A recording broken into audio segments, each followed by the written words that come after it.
Good evening, everyone. Just a quick reminder to silence your cell phones, please. I'm Kate Harrison, the Dean of the Keese School, and tonight our speaker is Sandy Dossi. Sandy is a physician who has spent much of his career trying to find out why there are hotspots for esophageal cancer in certain parts of China, Iran, Brazil, and East Africa. Along the way, he has forged many working partnerships and friendships around the world. After graduating from Stanford Medical School and residency training at the University of Colorado, Sandy served 2 years as the first pathologist at a missionary hospital in Thailand, where he first became interested in cancer control in developing countries. He recently retired after a 36-year career performing research at the National Cancer Institute. Sandy is here this evening to tell us about his medical detective work.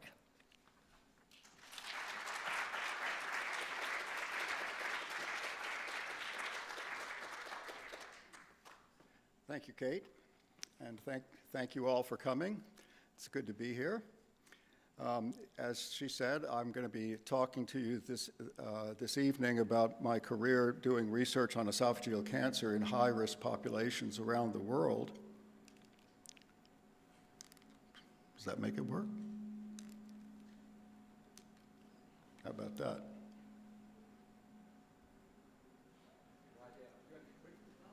No, I know, I've done it. I've done that, I've done this, and I'm...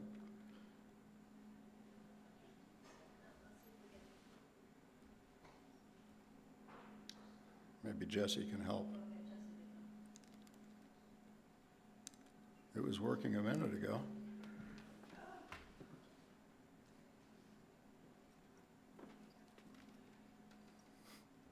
There's always something, isn't there? There is. There's always something. That's right. I push this and I push down there. So Jesse's going to speak this evening. Does that work now? Yeah, that's right. I'll start with a little about my background, which Kate has already given you, and then a little about esophageal cancer basics. And then I'll spend most of the time talking about the research studies I've done in China, Iran, and Africa, and I'll finish up with a little about my current activities. So after med school, as Kate said, I did a residency in pathology, and then I wanted to do some service work like the Peace Corps. So I went to Chiang Mai, Thailand, where I worked for 2 years as a solo pathologist at a 300-bed Presbyterian mission hospital. The main cancer I saw there was cervical cancer, and I got interested in cancer control in developing countries. After 2 years, I came home and I heard about an opportunity to work at the NCI trying to control esophageal cancer in China. Now, some esophageal cancer basics. The esophagus is a 10 to 12-inch tube that connects your mouth and your stomach. There are two kinds of esophageal cancer. There's adenocarcinoma, which is about 15% of the total world burden, but it's the most common cancer here in North America and in Western Europe. And the main risk factors are obesity, gastroesophageal reflux disease, and a metastatic epithelium called Barrett's esophagus. The other 85% of the cases are squamous cell carcinoma, and that's the most common tumor in the rest of the world and in developing countries, so that's what I'm going to be talking about today. The main risk factors for this cancer are tobacco use, alcohol consumption, and low socioeconomic status. Esophageal cancer is the 7th most common cause of cancer death, kills about 500,000 people a year in the world. One of the characteristic features of esophageal cancer is its unusual geographic distribution, with distinct high-risk belts across Central Asia from the Caspian Sea over to northern China and down the east coast of Africa from Ethiopia down to South Africa. And in these high-risk belts, the risk is 10 to 50 times that of the rest of the world. And 90% of the cases are esophageal squamous cell carcinoma, or ESCC. In esophageal cancer, symptoms occur late and patients present late, usually obstructed. These are endoscopic pictures of the inside of the esophagus. The picture on the left is a normal esophagus with a normal-sized lumen. The picture on the right is esophageal cancer, which has severely constricted the lumen so that the patient has difficulty swallowing. This is when most patients come to see the doctor, but by this time the tumor has spread to other areas of the body.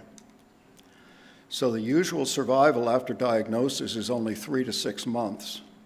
The 5-year survival in the US is 19%, which is worse than any other cancer except for pancreas and liver.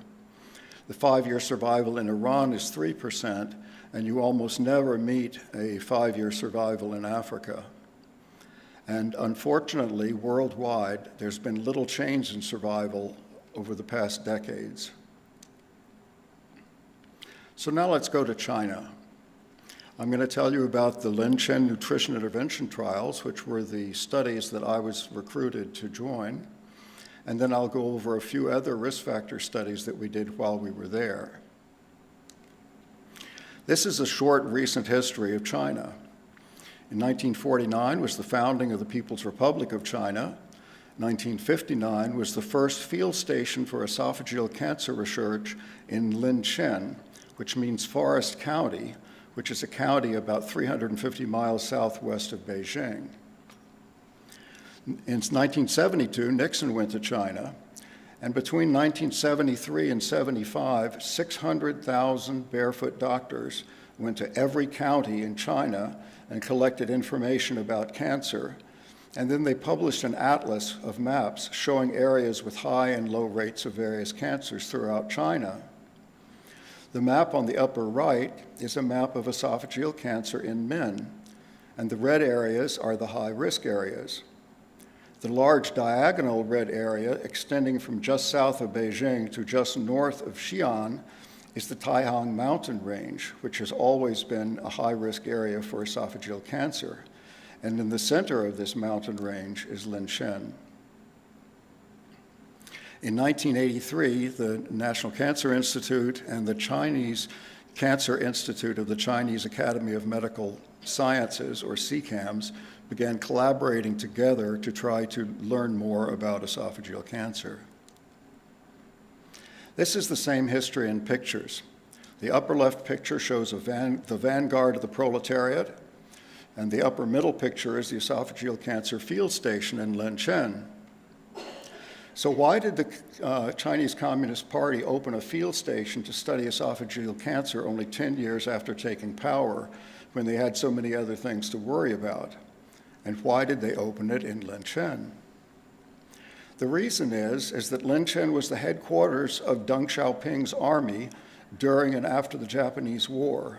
So he lived there for over 10 years, and he and the other leaders of the Communist Party were well aware of the poverty in Linchen and the amazing fact that 1 out of every 5 people there died of esophageal cancer. So when he got into power, Deng wanted to do something to pay back the people of Linchen who had hosted and protected him all these years. By the 1970s, the Chinese were convinced that one reason for the high rates of esophageal cancer in Linchen was their poor diet. And about the same time, in 1981, 2 famous epidemiologists from the University of Oxford, Richard Pito and Richard Dahl, published this little red book, The Causes of Cancer, in which they said that 35% of cancer was caused by poor diet. Well, this made the people at NCI interested in diet and cancer, and the people in China were already interested in diet and esophageal cancer. And so the 2 groups got together and decided that they would do a study together to see if there was a connection between poor diet and esophageal cancer in Linchen. So these are pictures of Linchen in the 1980s when we went there. The one on the upper left is the main thoroughfare through the city of Linchen, the capital of the county. And you can see it's only bicycles. They didn't have any cars then. It was only the government who had cars. And the only people who could drive those cars were people that were officially trained, and they all wore white gloves. In the picture in the center of the top there is the main street of one of the communes, one of the villages that surrounded the city of Linshan. There's no pavement on those roads. And then in the bottom picture, you can see the Taihang Mountains. This is the area that these people lived in. It's very dry, very poor. They had terraced fields. And then on the far right, you see corn hanging up to dry. The only food that these people could grow and the only food that they had in their diet was corn, wheat, and persimmons. They had no fresh fruit, no fresh vegetables. So the Linshan Nutrition Intervention General Population Trial was performed to find out whether nutritional supplementation could reduce esophageal cancer in Linshan. We enrolled about 30,000 adults, 40 to 69 years old. We gave them oral pills daily for 5¼ years between 1986 and 1991. The pills had 4 vitamin mineral, what we called factors. Factor A had retinol and zinc in it. Factor B had riboflavin and niacin. Factor C had vitamin C and molybdenum. And factor D had selenium, beta-carotene, and vitamin E. And each individual got pills that had one or more of these various factors. But overall, there were half of the adults, 15,000 of them, got factor A, 15,000 did not have factor A, and the same with each of the other factors, so that we really got 4 experiments in one. We could see whether retinol and zinc really made a difference in the esophageal cancer incidence.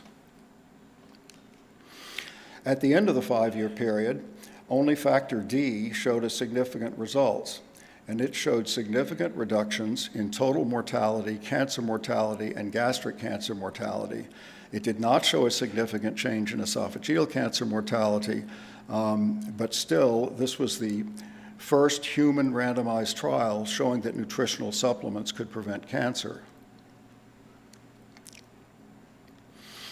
Now, while we were doing that trial, we were also doing other kinds of studies, and we found several risk factors that had not been known before, and so I'm going to go over 3 of them.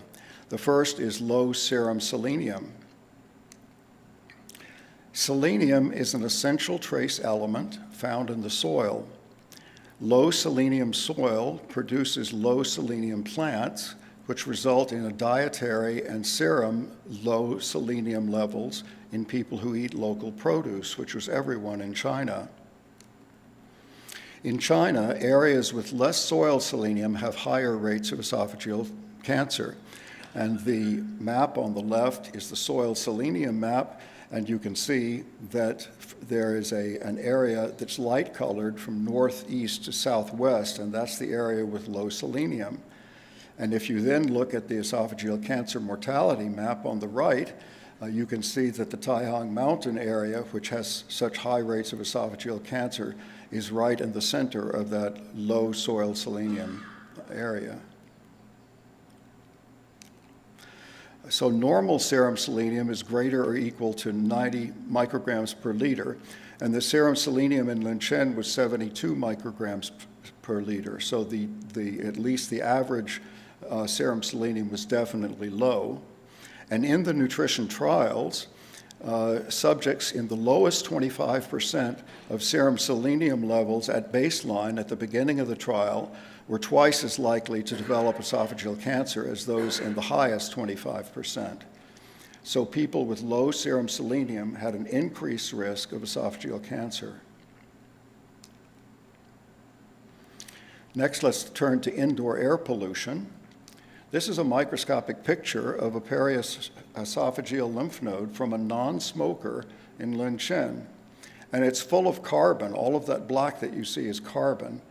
And it looks like a lymph node from a chronic smoker. But this was a non-smoker. So where did the carbon come from? This is a table of urine metabolites of polycyclic aromatic hydrocarbons, or PAHs, which are some of the major carcinogens in cigarette smoke. In Korea, a low-risk area, non-smokers had 1/4 of a unit of PAH metabolites in their urine, and smokers had 1/2 a unit. But in Linshan, non-smokers had 3 units of PAH metabolites in their urine, which was over 12 times the amount that was found in the Korean non-smokers. Again, where is the smoke coming from? And this is where we think it comes from. We think it comes from the kitchens. These are typical kitchens, and you can see at the back wall on the left-hand picture, there are some coal briquettes. They crush the coal and then they make them into these little briquettes that they can stick in the stoves, and that's what they heat with. But the stoves don't have any chimneys, and there's smoke all in the air. When you go in, you're coughing, and if you're not used to it, and you see there's soot all over the walls. So we think that the way they're getting this carcinogenic smoke is mainly from the cooking. And finally, poor oral health. When we had these 30,000 adults in the intervention trial, at baseline, we counted all their teeth. I don't know why we counted all their teeth, but they had all their teeth counted. So over 5 years, 620 esophageal cancers developed, and the risk of esophageal cancer was 30% greater in those people who had lost teeth. So this to me is China, hiking in the beautiful Taihang mountain range and remembering my wonderful colleagues. So now let's go to the other end of the Central Asian esophageal cancer belt, to Golestan province, Iran. Studies in the 1970s reported that northeastern Iran had one of the highest risk populations for esophageal cancer in the world. But then the 1979 revolution occurred, and you can see these pictures from the revolution. And if you look very carefully in the bottom right picture, you can see Ayatollah Khomeini just returning from Paris into Tehran. So in 1998, this gentleman, Farokh Saidi, he called my home. He had looked my name up in the phone book. You remember phone books. And he actually got my wife, and he said he wanted to talk to me, so she gave him my work number. And he introduced himself. He was a surgeon from Tehran, and he said that he and a group of his friends wanted to start up these studies again about esophageal cancer in northeastern Iran. Well, he had recruited Reza Malekzadeh, who was the most famous gastroenterologist in the country, and the two of them wanted to do these studies. So the first thing I did when I got off the phone was I called the State Department, and I said, hey, can I even talk to these guys? And these were the parameters at the time, which were very favorable. They said we could talk to them and advise them. We couldn't at all send them any money. We could take fellows if they wanted to send fellows over to NCI, and we could go there and we could publish with them. Well, that was plenty of leeway to start working on these studies in Iran.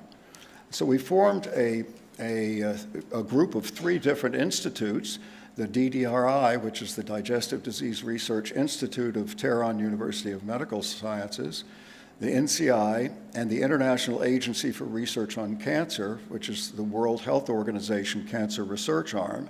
And they were the ones that had done those studies in the early 1970s, and so they were interested in coming back and working with us. So together, we formed this group. So the first study that we did was a case control study, and a case control study is where you take a certain number of cases and then you match them with a certain number of people who don't have the cancer, but they're the same age, same gender, and usually they come from the same residential background. And you try to see what different things are different about them, and those may be clues of that this may be associated with the cancer. So we recruited 300 esophageal cancer cases, 300 controls matched to the cases by age, gender, and residence. We gave them lifestyle and diet questionnaires, and we took blood, hair, and nails, and we did endoscopy on them. And here are pictures from the case control study. The upper left is someone answering questions on the questionnaire. The upper right is someone getting their blood taken. And the lower 2 panels are people undergoing endoscopy, and the one on the bottom right is Dr. Malekzadeh doing the endoscopy. So the other study we did was the Golestan cohort study. This was a much larger study, and a cohort study is where you take a large number of people at baseline that, as far as you know, don't have any symptoms of the disease that you're trying to study, and you give them questionnaires, you draw blood, and you hold those in the blood bank, and you just wait, and you follow them over the years. So in this study, then you find people who do develop the cancer, and then you match them with people who didn't develop the cancer, and again, you see what differences there are. So between 2004 and 2008, in Golnbad, which is the second largest city in Golestan province, and 326 rural villages, we recruited 50,000 adults aged 40 to 75 years, 60% women, 80% rural. Again, we gave them lifestyle and dietary questionnaires, and we took blood, urine, hair, and nails. And then we've been following them ever since for the last 20 plus years, but with annual phone calls. Everybody has a cell phone. We also record their next of kin's cell phone, and after 20 years, we've only lost about 2% that have been lost to follow-up, so it's been very successful. And these are pictures from the cohort study. In the upper left is myself and Dr. Melekzadeh and two of the Iranian investigators standing out in front of the cohort center where all of the data is kept. In the upper right, you see the women coming in to be enrolled. You'll notice that they have very colorful scarves, and this is because these are Turkmen women. They're not Persians. And they have these colorful scarves. Up in the northeast, it's just across the border from Turkmenistan, and most of the people there are Turkmen. The bottom left is someone enrolling, and the bottom right is the informed consent. And this particular person was illiterate, so they signed the informed consent with a fingerprint. Now, one of the best studies we did in Iran, it didn't discover a new risk factor, but it helped clarify a risk factor that had been previously described. And that was hot temperature drinks, the association of hot temperature drinks with esophageal cancer. Drinking hot temperature beverages was first reported as a risk factor for esophageal cancer in the 1970s in Singapore. And since then, many studies have asked subjects, how do you drink your beverage? Warm, hot, or very hot? And you don't have to look at this whole table, but this is a table of different beverages, and the studies that found that drinking hot beverages increased the risk, decreased the risk, or there was no change in risk. And the great majority, 60% of these studies, all said that if you drink hot beverages, it's going to give you an increased risk of esophageal cancer. But how hot is hot? How hot is very hot? No one had ever measured the temperatures before. So we decided to do a study of tea drinking habits and esophageal cancer risk in the Golestan cohort study. This is a picture of an interview in the case control study. The interviewer is on the left and the interviewee is on the right. There's a cup of tea on the table, and there's another cup of tea with a thermometer in it behind the screen. So the interviewer takes the tea out of the samovar and puts it on the table and asks, is this how you drink your tea? Oh, no, it's too hot, too hot. And they should wait a minute, and then, is this how you drink your tea? No, it's still too hot. And when the person finally said, yes, that's the way I drink my tea, she would look at the thermometer and write down the temperature. So it was a pretty simple idea. Now, comparing the questionnaire of is it warm, hot, or very hot with the temperature results, warm was usually less than 65 degrees centigrade, hot was usually 65 to 69 degrees centigrade, and very hot was usually 70 degrees or above. And compared with drinking your tea warm, drinking it hot was associated with a 2-time increased risk of esophageal cancer, and drinking it very hot was associated with an 8-time risk of having esophageal cancer. Also, the shorter the interval between pouring and drinking your tea was also associated with an increased risk of esophageal cancer. So this study, for the first time, identified that 65 degrees centigrade, and that's about 150 degrees Fahrenheit, was the beverage temperature above which you're going to hurt your esophagus and increase your risk of esophageal cancer. So how hot do we drink our tea and our coffee? Well, this is a chart that shows the mean beverage temperature and risk of esophageal cancer in different countries. And you can see that in the United Kingdom, they drink their milky tea at about 55 degrees centigrade. In the US, we drink our coffee at 61.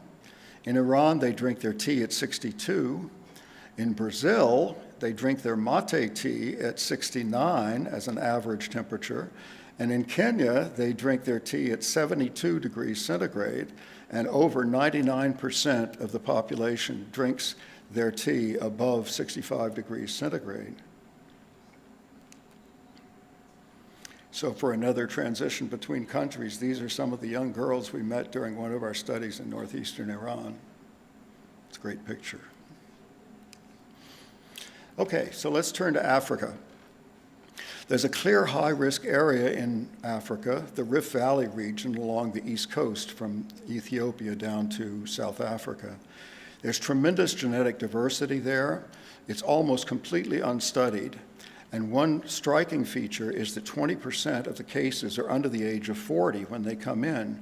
You never see that in the United States. You never see that in Europe. You don't see it in China or Iran. There's something different going on in Africa, and 1 out of every 5 cases is a younger person, and some come in their teens. Okay, so let's look at the risk factors we previously discussed and see if they may be risk factors in Africa as well. In Africa, they don't have soil selenium maps, but they did have this one dietary selenium uptake map. And again, it's the east coast of Africa that had the lowest dietary intake of selenium.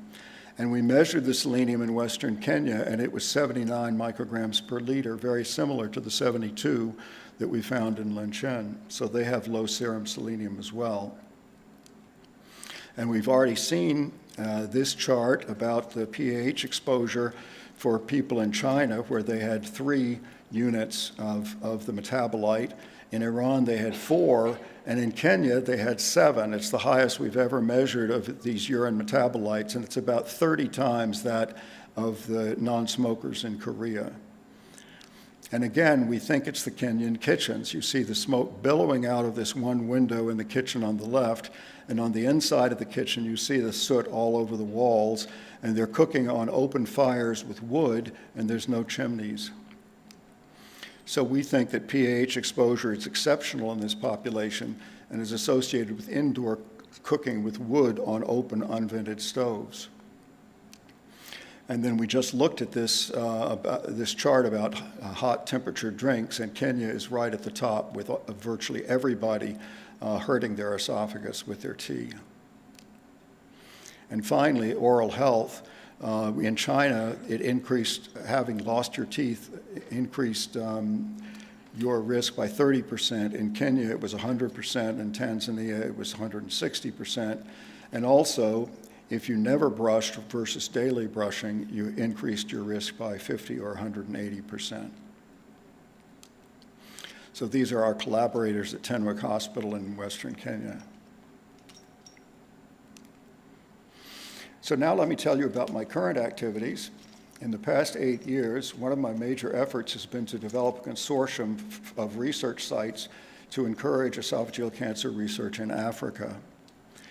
This African Esophageal Cancer Consortium, or AFREC, was formed in 2016 by African and international investigators, and the goal of this organization is to reduce the burden of esophageal cancer in Africa through research into causes and cures, expanding clinical care, building African research and clinical capacity, and raising awareness of esophageal cancer among affected populations, physicians, policymakers, and funders.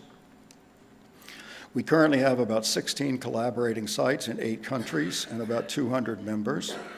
We have 5 international members: the NCI, the International Agency for Research on Cancer, UC San Francisco, UNC, and the Mayo Clinic. We have etiologic and clinical working groups. We have bi-monthly calls with about 50 people on the calls. We've finished 7 case control studies up and down the coast at this point. and we're doing joint genetic studies up and down the coast. On the clinical side, we've done endoscopic capacity surveys in 4 countries showing that there's a great lack of endoscopic capacity and endoscopic equipment. We're starting early detection studies. We're working with endoscopy companies to provide discounted equipment and repairs. And we do palliation of advanced cases with esophageal stents. And we do quality of life and survival studies. One thing I'd like to highlight is the AFRIC Stent Access Initiative.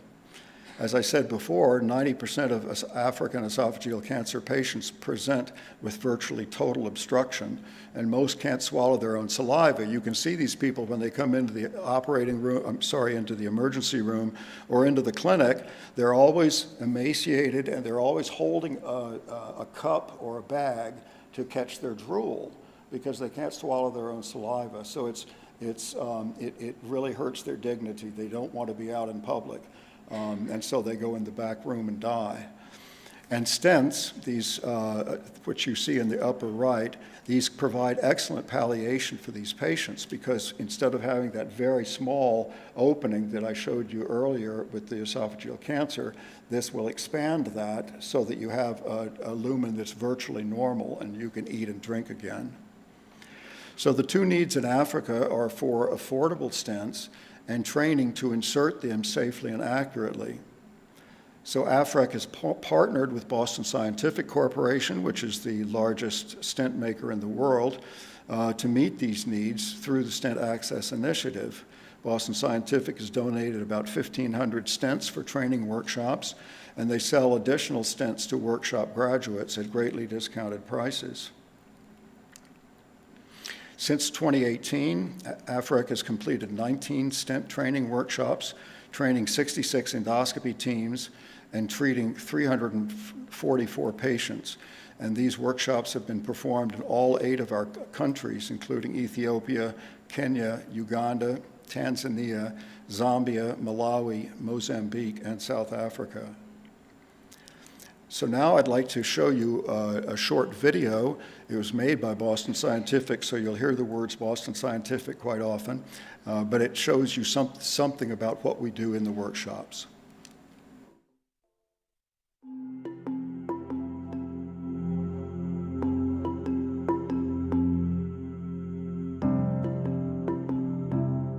I first came here in 1992.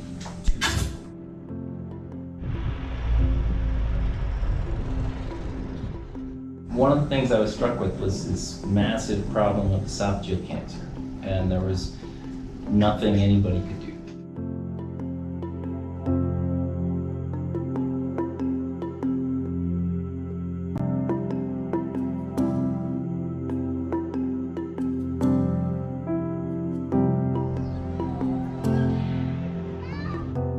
Patients would come in, all the doctor could say was, yes, you have this disease, I'm sorry, there's nothing I can do for you. And the doctors get a visceral reaction about this disease because that's all they can do.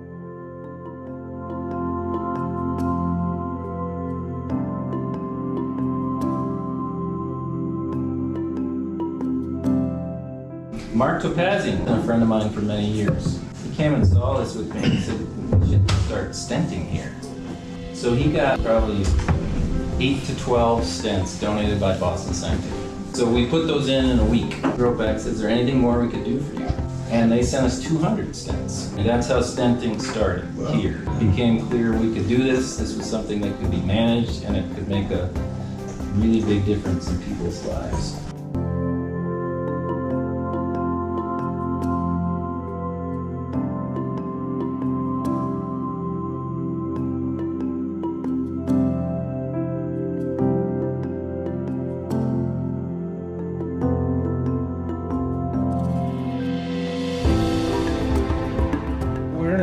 Relatively rural area of Kenya.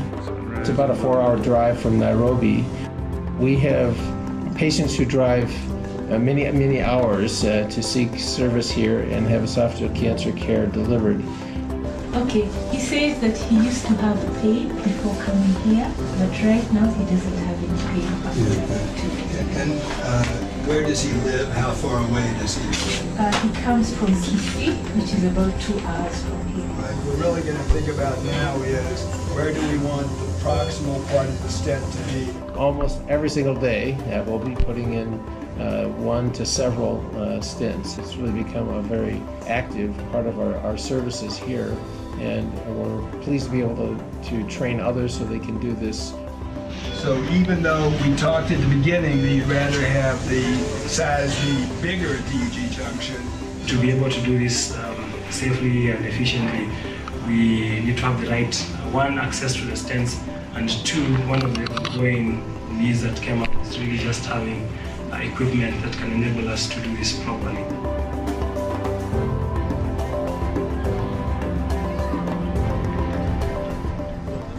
So it is the first time we are having a high volume stenting training, and we hope that through the collaboration with AFREC partners, we'll have steady supply of stents to better palliate our patients.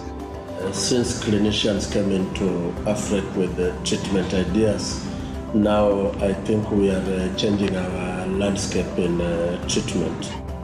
We thank Boston Scientific for having responded to the AFREC call for affordable stents. We hope that we will work together collaboratively for the betterment of our patients. Part of this has been the capacity building and the friendships that we've made over time. Truly, thank you.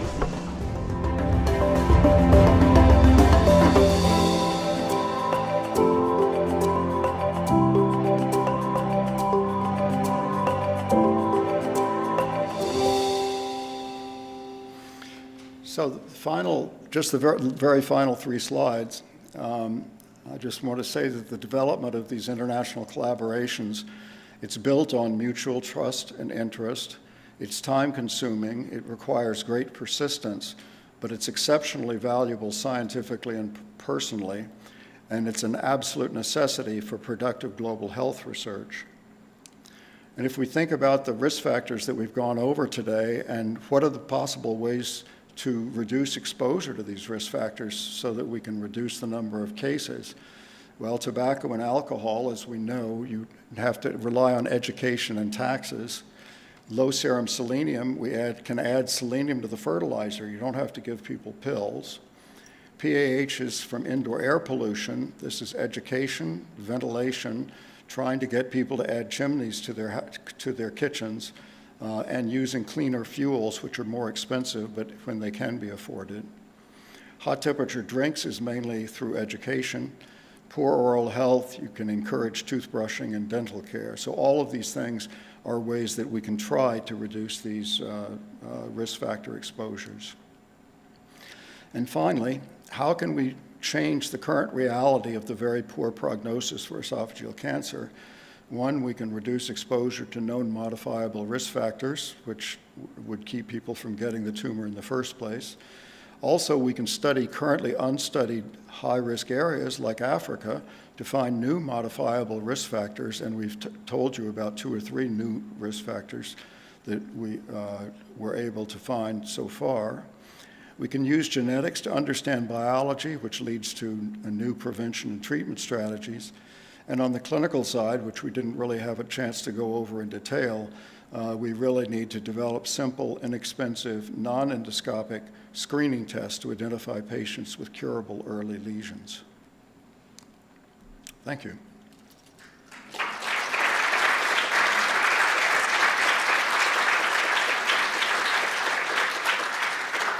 So the floor is open for questions. I'm happy to answer any. Yes, sir. That's you. So they're going to bring that microphone down. Oh, we have a microphone. Yes, Okay. they're back there. So hang on just a second. Oh, okay. We're going to just someone with their hand up. I see. I get it now.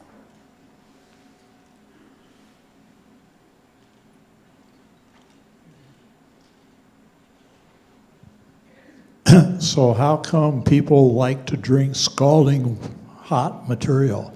What's in their culture that led to that? Well, I think in some of these areas, it's very cold outside, like in the Taiyang Mountains where they're up high. But in Africa, a lot of it is being macho. You know, I can drink this hotter than you can, and see, I can drink it right out of the samovar. So I know I don't understand it, and so for education on that, what we need to do is get the most famous soccer player in the country, you know, to get up there and say, you know, I drink mine after 3 minutes off the samovar or something. You know.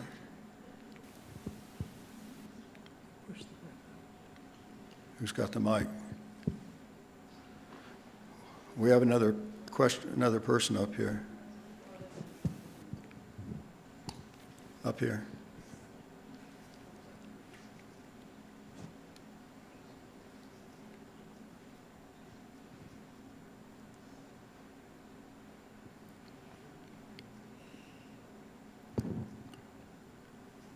Thank you. This was fascinating to me because from my position in Food and Drug Administration, I've seen the frustrations with this kind of data, but yours looks very strong and very impressive. Thank you. One little question. One of the last things you said was that you might have some early lesions might be curable. How would they be curable? Well, this is the other part of my talk was going to be on early detection and treatment, but we didn't have time for that. But essentially, what you can do is if you put an endoscope into someone and you look at their esophagus in somebody that does not have symptoms, and if they have a lesion, you can spray iodine on the inside of the esophagus, and the iodine stains the inside of the esophagus brown, just like it does your skin if you put it on a cut. And the dysplastic area, the precursor lesion, stays unstained. Okay, it doesn't stain with the stain, and so you can target it for biopsy. And if you see that it's a high-grade precancerous lesion, it hasn't gone in and invaded yet, but you can see the abnormal cells in the epithelium. You can go in with the endoscope, and there are ways now that they put a cap on the end of the endoscope. They suction this up, so you make a little polyp inside the suction, and you put a snare around it, and you can cut it out. And so people are very, very good at this. So if we can find the lesion, we can cure it without taking out the esophagus. The problem is that none of these places have the expertise or the equipment to endoscope thousands and thousands of people. So what we're trying to do now is there are these little capsules that have a sponge inside and the string on the outside, and you swallow the capsule. It's about as big as an antibiotic pill, and in your stomach the gelatin dissolves, the sponge comes out, and you pull it up, and you get what's essentially a pap smear of the esophagus. Okay, and then we're looking for molecular markers that can find a needle in a haystack, find the abnormal cells that are in this mass of normal cells. And when we get to that point, if we get to that point, we can go village to village in Africa and sponge people. You know, if we can get these things to be cost effective, we can do this and then come back and say, okay, you 5 people have to go to endoscopy, not you 1,000 people have to go to endoscopy. So that's the hope, but we aren't quite there yet. And but if that is true, we can really make a difference in knocking down the mortality. It was really very interesting, and your international work is so wonderful, and it shows how studying people on the other side of the world actually can help us. How do we reestablish the love for international work, international science work that at present is being trashed, if you will? I think you can vote in November. I mean, I think the interest is there, the energy is there, the people are there, And it's just a matter of getting getting resources back behind it. But that's going to have to be a change of government. So, yes, ma'am. Yeah, hi. I actually have two questions. One is about the stents. If they're to the point where it's almost completely obstructed, but when you put the stent in, then clearly that's going to allow them to swallow. But by that point, aren't the patients, hasn't the cancer already spread considerably? So this is really just improving their quality of life when they're nearing the end? Did I interpret? Absolutely. It's palliation. It's not curing them. And in fact, you have to be very clear about that. And I'm sure that many patients think, I mean, they sit up from the endoscopy table and they drink a liter of water and they haven't drunk anything in 2 weeks, 3 weeks, and they think they're cured. Okay? So you keep plugging that it's not going to cure you, but it means that you can eat with your family. It means you can say goodbye to your friends. You're not ashamed of yourself. So it's very good palliation, but it's not a cure. No, I understand. And what about all of these things you talked about, education and trying to convince people to use chimneys and so forth? How successful has that been? Have those efforts shown results in lower incidence of cancer? The quick answer is no, and that's because we haven't done them yet.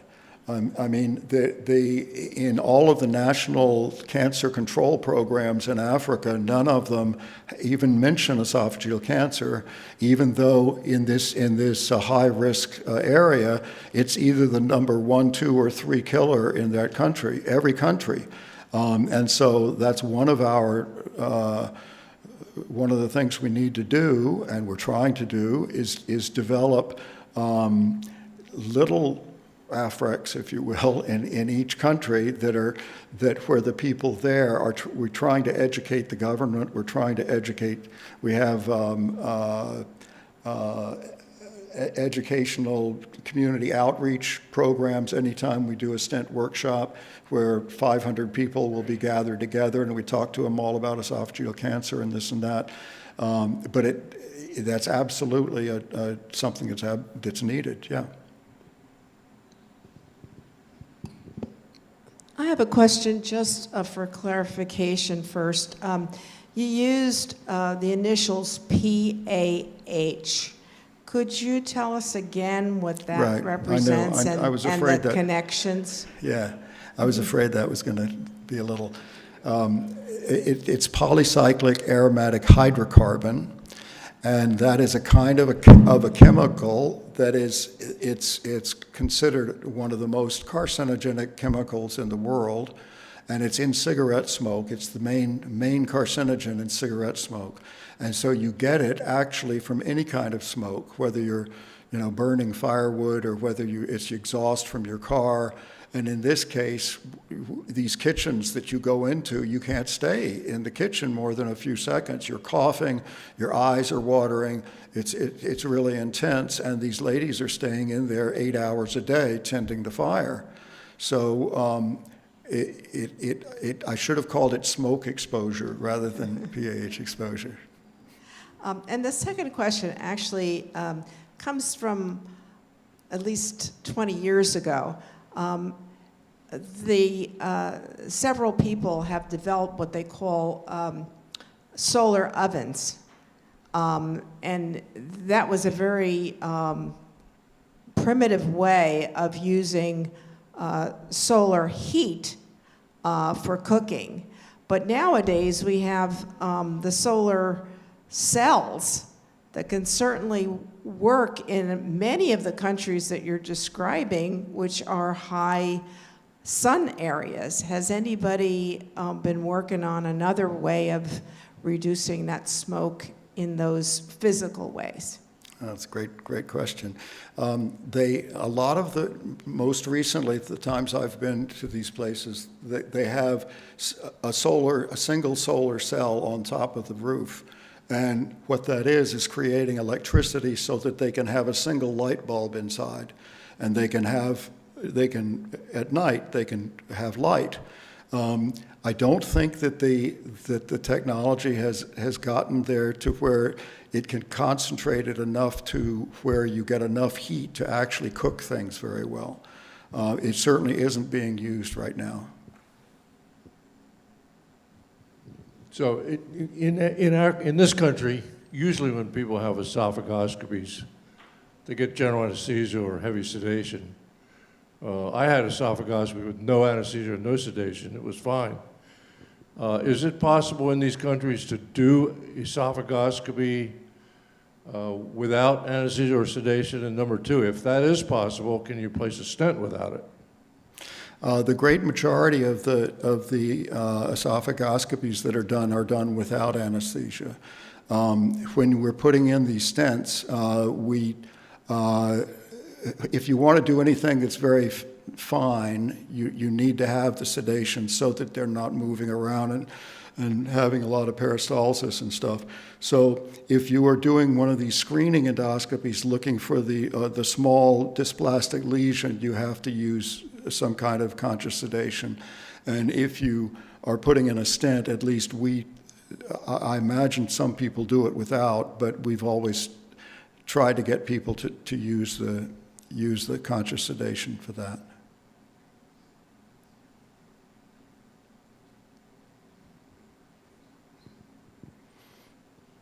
Sounds good. Yes. Can you just say something about, do you know anything about how lack of selenium is activating the esophageal cancer cells? I mean, it doesn't hit. No, and you know, there are about 35 or 40 selenoproteins in your body that you need to have a selenium molecule in them, and we've looked at try to see how they would affect this cancer. We haven't found anything. Selenium is a really interesting mineral. There's a disease in China called Keese's disease, which is a cardiomyopathy. It makes your heart flabby, and eventually people die from congestive heart failure.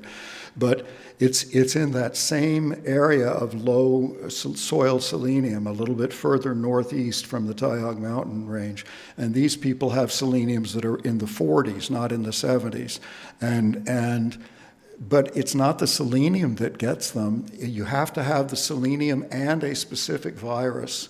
And what the selenium does is it mutates the virus, and then the virus causes the cardiomyopathy.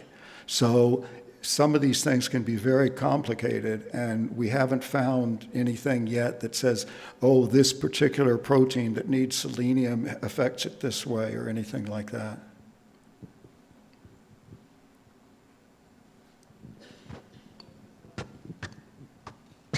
Now, there's one.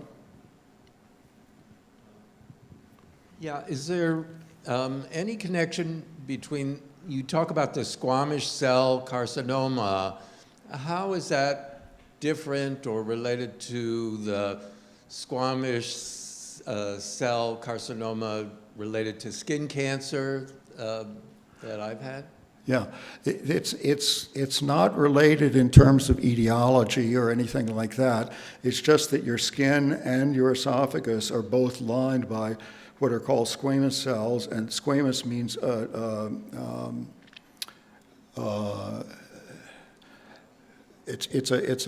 sorry. When you make your patio, you put these thin blocks, sheets of stone, paving stones. Okay, they're paving stones, and they keep the fluid out of your body, or keep your fluid from going out of your body, because they have these tight junctions between the cells. And anyway, so it's the same kind of epithelium on your skin and in your esophagus. And it's a squamous cell epithelium, but it has nothing to do with sun damage or anything else like that. Sandy, I'm wondering if the patients have any reluctance to be involved with technology and doctors. Are there any kind of cultural issues here that you run into? Well, we don't run into them because we're always working with and through our colleagues in these countries. and they have very good reputations in the local community. I'm sure there are probably some people, I mean, we do have one real problem in Africa, and that is that people often go to a faith healer before they'll feel difficulty swallowing. They go to the faith healer, he gives them some herbs, and they come back in 6 months, and then it's too late. So we have that kind of a problem, but I don't think that people are, anti-doctor or scared of doctors or things like that. Certainly not doctors from the NCI.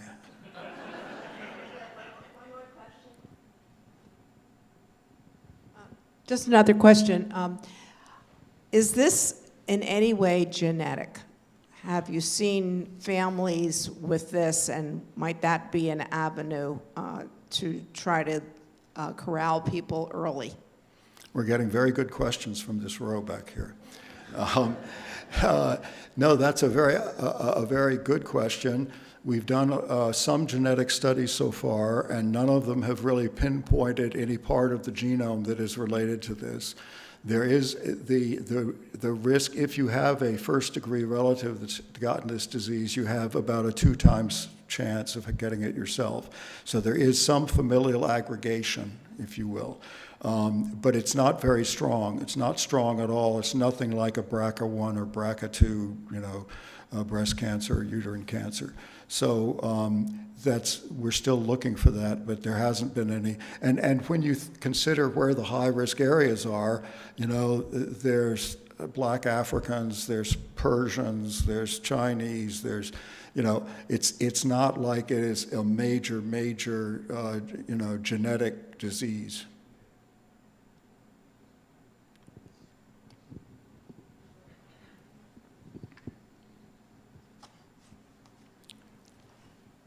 I'm a 10-year survivor, and my mother's family has about a half dozen people who have suffered this in the last 2 generations. So I think there is some possibility of a genetic definitely, factor. yeah. Mm-hmm. And people in a family like yours should be screened. I mean, they should be going to the gastroenterologist and saying this, and they should do an endoscopy with this iodine stain, once every 5 years or something to see, because that's unusual. It's great that you're here after 10 years.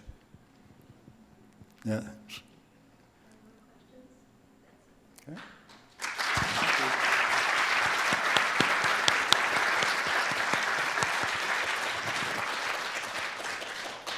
Thank you, Sandy. I'm really so glad there are people like you doing this work in the world, especially when it's harder than ever to do it. So thank you. So next time we have another health topic. Many of us at Asbury deal with hearing loss and its effects on our lives. Dr. Danielle Powell is an audiologist and epidemiologist at the University of Maryland, and she will tell us about the latest research on how people with hearing loss might reduce dementia risks, as well as recommendations on ways to maintain effective communication when you have hearing loss. So join us here at Roseboro on Thursday, February 19th at 7:30.